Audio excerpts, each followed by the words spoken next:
Budismo e maçonaria. Por Milo Bazaga. Todas as grandes religiões do mundo se originaram na Ásia e 3 delas, judaísmo, cristianismo e islamismo, em uma área relativamente pequena na Ásia Ocidental. Igualmente notável é a concentração de grandes líderes espirituais em diferentes partes do mundo no século VI a.C., ou em um período próximo. Foi a época de Confúcio e talvez de Lao Tse, na China, de Zoroastro, na Pérsia, de Siddhartha Gautama, o Buda, na Índia, do maior dos profetas hebreus, chamado segundo Isaías, 40:55, e de Pitágoras, na Grécia.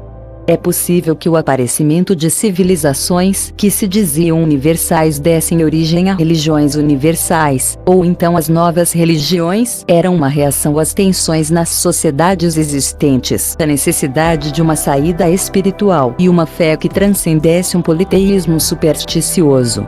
De qualquer forma, o movimento em direção a uma única realidade espiritual coincidiu com a procura dos pensadores gregos de um único princípio que explicasse o mundo material. O hinduísmo é a mais antiga das religiões mundiais, embora, segundo definição mais precisa, não se trata de uma religião do mundo, mas sim uma religião do povo da Índia. Ainda em relação aos indianos, o budismo surgiu como uma reação dentro do hinduísmo e é uma das grandes religiões missionárias. Ironicamente, hoje não existem budistas na Índia.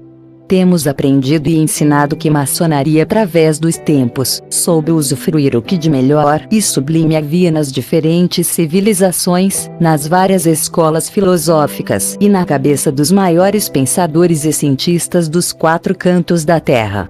Nossa arquitetura, lendas, código moral, etc., qual aço indelével foi forjado em priscos eras da humanidade. Persas, hebreus, egípcios, gregos, sumerianos e mais recentemente ingleses e franceses deixaram símbolos e, consequentemente, a imortalidade em uma loja maçônica. O objetivo deste artigo é traçar um paralelo entre o indiano ilustre Siddhartha Gautama e a maçonaria, já que até hoje pouco pesquisou e pouco se conhece dessas incríveis coincidências entre um e outro.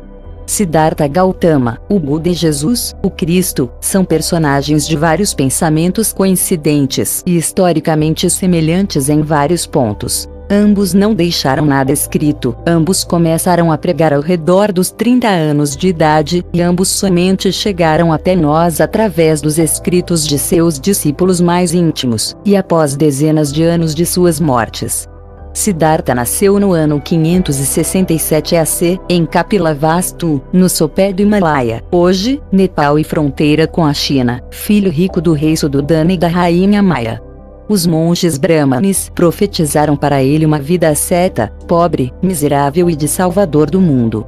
Sabedor dessas profecias, seu pai o manteve sempre confinado no interior dos palácios, a fim de poupá-lo de ver como era realmente o seu país, cheio de miseráveis, escravos, doentes, etc.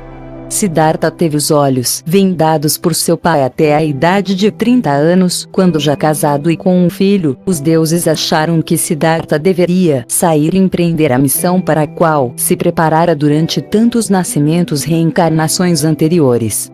Semelhante ao profano que se inicia, ele faz algumas viagens para além dos muros palacianos. Na primeira vez um velho enrugado, se apoiando numa bengala, ao indagar de que se tratava, seu protetor explicou ser a velhice, a vida que se esvai inexorável com o tempo. Na segunda, depara-se com um doente, gemente, simbolizando a dor.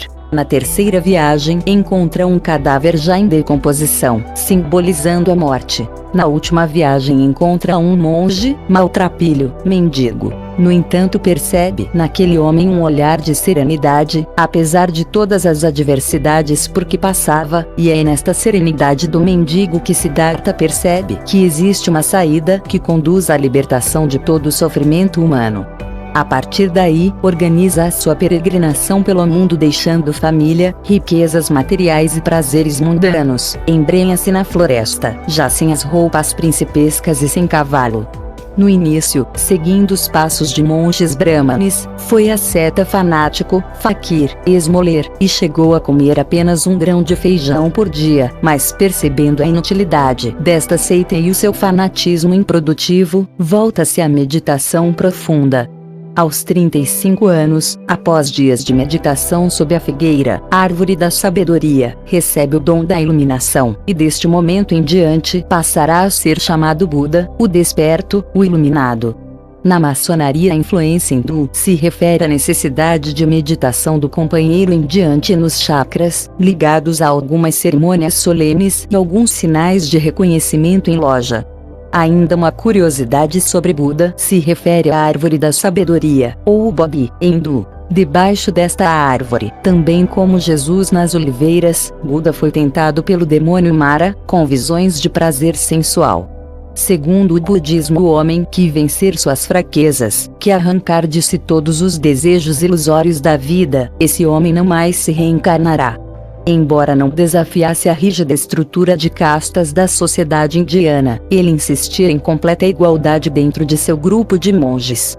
Aos 80 anos, cumprida a sua missão na Terra, Buda preparou-se para o fim de sua vida e para entrar no estado que era o objetivo supremo de todos os seus adeptos, o Nirvana. Era a libertação completa de todos os desejos e significava que o crente nunca teria que nascer de novo no mundo. O budismo passou além das fronteiras da Índia, chegando ao sudoeste da Ásia, Tibete, Mongólia, China, a Coreia e ao Japão, para se tornar uma das grandes religiões do mundo e a fé mais popular no Oriente. Na sua terra de origem, porém, morreu quase por completo, sendo absorvido gradativamente pelo hinduísmo, mas aí já é outra história. Comparações. A maçonaria é uma instituição que tem por objetivo tornar feliz a humanidade, pelo amor, tolerância, pela igualdade, pelo respeito à autoridade e à crença de cada um. Ela é universal, sem preocupações de fronteiras e de raças. Buda. Minha doutrina é semelhante ao oceano, e ambos vão se tornando cada vez mais profundos, assim como os rios que ao alcançarem o mar perdem o seu nome, fazendo parte todos do grande oceano. Assim também os homens de toda a casta, entrando para a comunidade, tornam-se todos irmãos e passam a serem contados como filhos de Buda. O oceano é o reservatório de todos os cursos d'água e da chuva das nuvens e, no entanto, não transborda, nem seca nunca. Assim a minha doutrina é compreendida por milhões de pessoas e, no entanto, não aumenta nem diminui. Minha doutrina é pura e não faz distinção alguma entre o nobre e o vulgar, o rico e o pobre. Maçonaria. Quando o primeiro vigilante dá a explicação para a primeira viagem, diz: criando em vos mesmos um outro ser, pela espiritualização e elevação de vossos sentimentos, tereis, então, retirado a venda material que prende vossa alma, e não mais precisareis de guia em vosso caminho. Buda. No budismo é o homem que traça a rota do seu próprio caminho. Nele está a salvação ao alcance de todos, pois depende somente do esforço de cada um. Assim o homem se torna o seu próprio mestre, sem inspirações divinas ou poderes sobrenaturais. Através do refúgio interior e do autodesenvolvimento é possível de libertar da escravidão, da ignorância, e chegar à verdade. Maçonaria. A pedra bruta representa a inteligência, o sentimento do homem no estado primitivo, áspero e despolido, e que neste estado se conserva até que.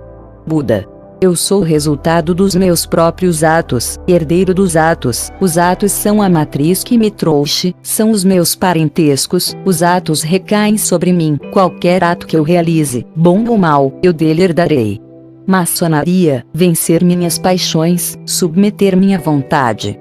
Buda, abandonar os 5 sentidos ao sabor dos seus caprichos é como deixar um cavalo indômito sem rédeas.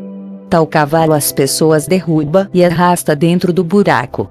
A mente é senhora dos 5 sentidos, mas é mais perigosa que uma cobra venenosa, uma fera ou um salteador, por isso deveis disciplinar vossa mente.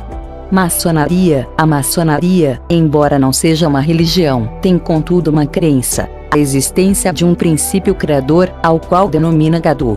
Buda, mais fundo que o inferno, mais alto que o céu, além das mais longínquas estrelas, mas além da morada de Brahma, há um poder estável e divino, existente antes do princípio e que não terá fim, eterno como o tempo, seguro como a certeza, que impede para o bem e é súdito de suas próprias leis. Maçonaria, a câmara de reflexões leva o neófito ao mundo da introspecção. Mais tarde, pelo venerável mestre, fica sabendo, os símbolos que ali existem vos levaram, certamente, a refletir sobre a instabilidade da vida, lição trivial sempre ensinada, e sempre desprezada. Buda, eliminai as trevas da ignorância com a luz da sabedoria. O mundo é algo perigoso e incerto, sem nada de estável. Maçonaria, o pavimento mosaico, com seus quadrados brancos e pretos, nos mostra que apesar da diversidade, do antagonismo de todas as coisas da natureza, em tudo reside a mais perfeita harmonia. Buda, os astros rodam e não perguntam. O sol evapora o mar e restitui perdidas ondas em forma de aveludadas nuvens, que gotejarão montanhas abaixo, para refluir de novo, sem paz, nem trégua. Até mesmo sobre a divindade, Buda achava dualismo, ao dizer: nada repugna, nada detém, tudo ama, e enche os seios maternos de doce leite, bem como de mortífero veneno os dentes da serpente. Maçonaria, a pedra polida ou cúbica representa o saber do homem no fim da vida, quando aplicou esse saber em atos de piedade e virtude. Buda, assim também como aquele homem que fez o bem passa para o outro mundo, os méritos que conquistou na vida dão-lhe as boas-vindas, como parentes dão as boas-vindas a um ser amado que volta. Maçonaria, ao explicar ao venerável mestre por que foi recebido de olhos vendados na maçonaria, e sem metais, o primeiro vigilante refere-se à abdicação das vaidades profanas, à necessidade imprescindível de instrução, sabedoria, que é o alicerce da moral humana. Buda, sabedoria é um navio seguro para a travessia do oceano da velhice, da doença e da morte.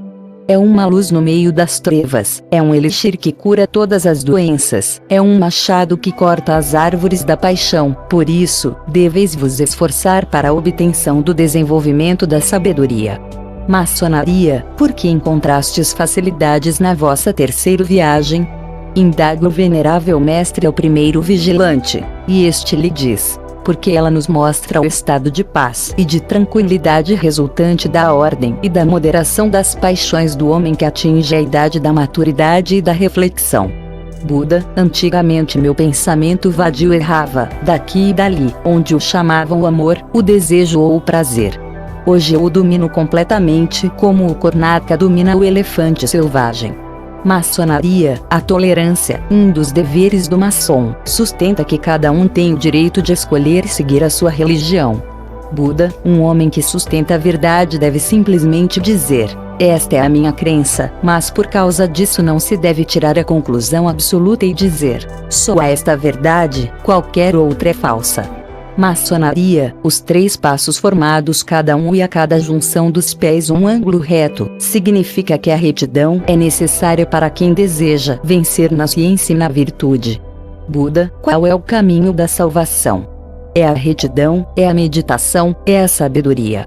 Penetrada pela retidão, a meditação se torna fecunda, penetrada pela meditação, a sabedoria se torna fecunda. Penetrada pela sabedoria, a alma se liberta totalmente do apego qualquer, apego aos desejos, apego ao erro e à ignorância. Maçonaria, os maçons após receberem as instruções dos graus a que forem merecedores devem se guiar com os seus próprios passos, procurando aquela instrução que não lhes foi dada pelos rituais, procurando aperfeiçoamento maçônico através de livros especializados, etc. Daí sim, poderão concluir e interpretarem com mais segurança a simbologia maçônica, deverão ser seus próprios mestres.